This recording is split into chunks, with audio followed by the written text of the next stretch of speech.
Lembang juga. 3, 4, 5 ya turun 4.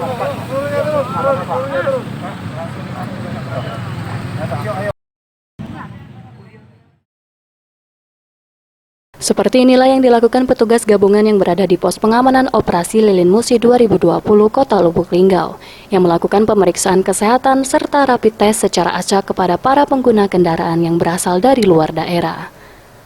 Posko pemeriksaan kesehatan ini ditempatkan di pos PAM berada di kawasan Jalan Yosudarso, Kecamatan Lubuk Linggau Timur 1. Hasilnya bagus Pak ya, non reaktif ya. Ini tertanda garis 1 diangkat.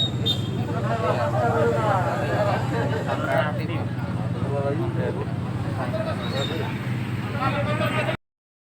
Wali Kota Lubuk Linggau, SN Pranaputra Sohe yang meninjau langsung pemeriksaan rapid test, menegaskan jika pemeriksaan kesehatan ini dilakukan sebagai upaya mencegah adanya lonjakan kasus COVID-19 di Kota Lubuk Linggau di saat momen Natal hingga Tahun Baru 2021.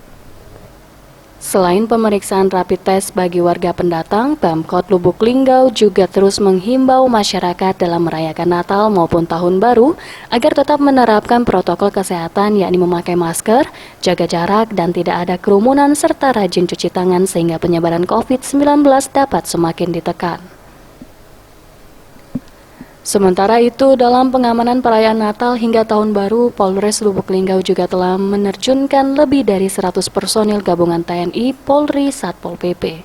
Jadi walaupun di dalam suasana hari Natal menjelang Tahun Baru ya, tadi pihak kepolisian sudah melakukan upaya preventif dengan melakukan rapid test ya pada pendatang-pendatang yang dari BD atau BH atau luar daerah.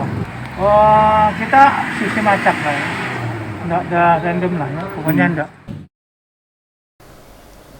Untuk mencegah penyebaran COVID-19, ingat pesan Ibu dengan selalu terapkan 3M, memakai masker, menjaga jarak, dan mencuci tangan. Dengan penerapan perilaku 3M, Indonesia segera terbebas virus corona menuju Sumsel bangkit. Sumsel adaptasi kebiasaan baru, Indonesia maju. Tim Liputan Sriwijaya TV.